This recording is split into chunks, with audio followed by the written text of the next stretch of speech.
नमस्कार। सबसे पहले मुख्य समाचार। श्री अमरनाथ यात्रा से पहले कल ज्येष्ठ पूर्णिमा पर बाबा बर्फानी की प्रथम पूजा की गई। यात्रा 3 जुलाई से शुरू होगी। उपराज्यपाल मनोज सिन्हा ने सबसे पहले अमरनाथ गुफा के दर्शन किए। एलजी ने पूजा और महाआरती की। पवित्र गुफा तक बालटाल मार्ग से पहुंचने वाले श्राइन बोर्ड के पहले अध्यक्ष बने एलजी। उपराज्यपाल मनोज सिन्हा ने पूजा के बाद तैयारियों की समीक्षा की। इसी अवसर पर तवी रिवर फ्रंट जम्मू में विश्व हिंदू परिषद की ओर से अमरनाथ यात्रा का प्रथम पूजन किया गया। एलजी ने पर्यटकों और तीर्थयात्रियों से अधिक संख्या में जम्मू कश्मीर में आने की अपील की। प्रधानमंत्री नरेंद्र मोदी ने केंद्रीय मंत्रिमंडल की बैठक में मंत्रियों को विवादित टीका टिप्पणी से बचने और सिर्फ अपने मंत्रालय की उपलब्धियां बताने तक ही खुद को सीमित रखने के निर्देश दिए हैं। पीएम मोदी ने कहा कि 11 सालों में सभी क्षेत्रों में नीतियों, कार्यक्रमों और योजनाओं के कारण आए बदलाव से लोगों की अपेक्षाएं पहले की तुलना बहुत बढ़ गई हैं। लोग न सिर्फ सकारात्मक बदलाव चाहते हैं बल्कि इन बदलावों के भागीदार भी बनना चाहते हैं।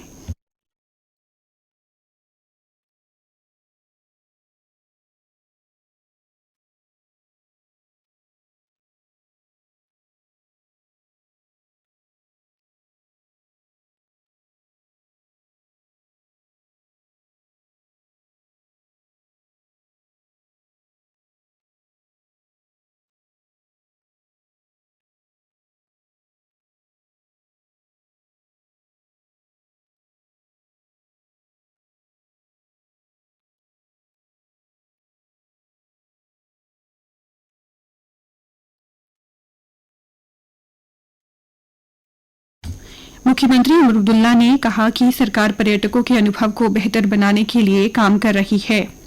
सीएम ने ये बात travel agents association of India के श्रीनगर में कार्यक्रम रैली फॉर दी वैली चलो कश्मीर चलते हैं में कहा। Travel agents association of India को दिलाया सुविधाओं के विस्तार का भरोसा। रेल यात्रा के लिए 1 जुलाई से केवल आधार प्रमाणित उपयोगकर्ता ही तत्काल टिकट बुक करा सकेंगे। 15 जुलाई से तत्काल बुकिंग के लिए आधार आधारित ओटीपी प्रमाणीकरण भी जरूरी। प्रतीक्षा सूची में शामिल यात्रियों के टिकटों के बारे में ट्रेन के प्रस्थान से 24 घंटे पहले सूचना मिलेगी। कंफर्म टिकट निरस्त करने पर गंवाना पड़ेगा बड़ा हिस्सा। पाकिस्तान पर बदलते रुख का अमेरिका ने फिर दिया संकेत। भारत की बढ़ी चिंता। अमेरिका के सैन्य केंद्रीय कमांड ने आतंकवाद के विरुद्ध पाक को बताया साझीदार। 14 जून को अमेरिकी सेना दिवस पर पाक सेना प्रमुख आसिम मुनीर को आमंत्रण। व्हाइट हाउस का संकेत, कश्मीर मुद्दे पर हस्तक्षेप कर सकते हैं राष्ट्रपति ट्रंप। आतंकवाद पर विदेश मंत्री एस जयशंकर ने यूरोपीय देशों को किया आगाह। बोले, आतंकवाद को नजरअंदाज किया तो ये आपके लिए भी बनेगा नासूर। कहा, दुनिया समझे कि ये सिर्फ भारत पाकिस्तान का नहीं आतंकवाद का मुद्दा है। ऑपरेशन सिंदूर के बाद यूरोपीय देशों की सप्ताह भर की यात्रा पर हैं विदेश मंत्री। अंतर्राष्ट्रीय श्रम संगठन आईएलओ के डैशबोर्ड पर सामाजिक सुरक्षा देने में दूसरे पायदान पर पहुंचा भारत। 94 करोड़ लोगों यानी 64.3% आबादी को देश में मिल रही सामाजिक सुरक्षा। बीते एक दशक में सामाजिक सुरक्षा पाने वाले भारतीयों की संख्या में 45% का उछाल। और अब अन्य समाचारों के साथ मेरे सहयोगी योगेश्वर। धन्यवाद रोहिणी।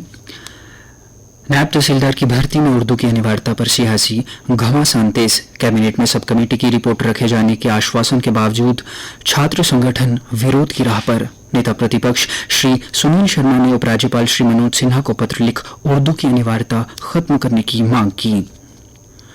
जम्मू में लगातार बढ़ते तापमान और हीट वेव के खतरे को देखते हुए स्वास्थ्य विभाग ने अपनी तैयारियां शुरू कर दी हैं। सभी अस्पतालों को हीट स्ट्रोक रूम तैयार रखने का निर्देश दिया गया है।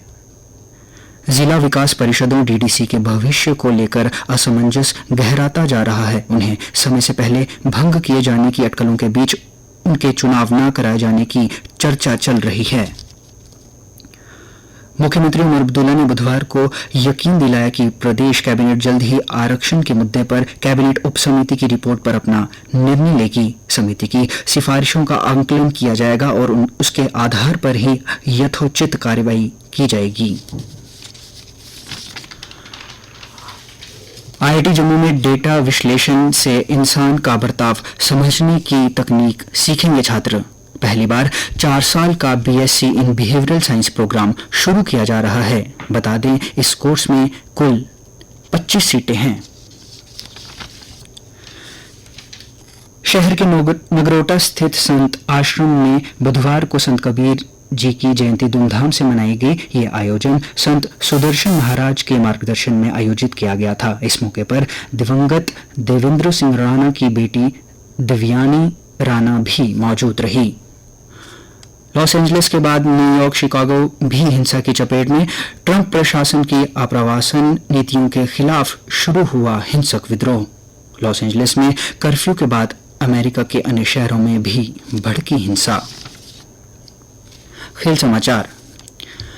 विश्व टेस्ट चैंपियनशिप में ऑस्ट्रेलिया और दक्षिण अफ्रीका के बीच फाइनल का पहला दिन गेंदबाजों के नाम रहा। ऐतिहासिक लॉर्ड्स मैदान में पहले दिन गिरे 14 विकेट, जिसमें 12 विकेट 23 गेंदबाजों ने चटकाए।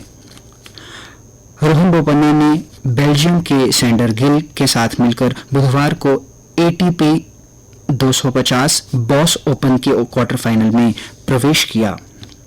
भारतीय जूनियर महिला हॉकी टीम ने बेल्जियम को 2-1 से हराकर यूरोप दौरे पर लगातार दूसरी जीत दर्ज की। भारतीय ग्रैंडमास्टर अभिजीत गुप्ता ने उलटफेर करते हुए अर्मेनिया के ग्रैंडमास्टर ममिकोन गरीबियान को पराजित करके दिल्ली इंटरनेशनल ओपन शतरंज टूर्नामेंट में एकल बढ़त हासिल कर ली। विनीसियस जूनियर के गोल ने ब्राजील को 2026 विश्व कप में पहुंचा दिया। विनीसियस के गोल के दम पर ब्राजील ने पैराग्वे को 1-0 से हराया। आइए अब आपको मौसम की भी जानकारी दे दें। प्रचंड गर्मी का प्रकोप जारी, लू कर रही बेहाल। अगले 2 दिनों तक नहीं मिलेगी राहत। वहीं मौसम विज्ञान केंद्र के अनुसार आज मौसम साफ रहेगा। कल का अधिकतम तापमान 44 डिग्री तथा न्यूनतम तापमान 29 डिग्री सेल्सियस रिकॉर्ड किया गया। आज सूर्यास्त 7:40 पर तथा कल सूर्योदय 5:25 पर होगा।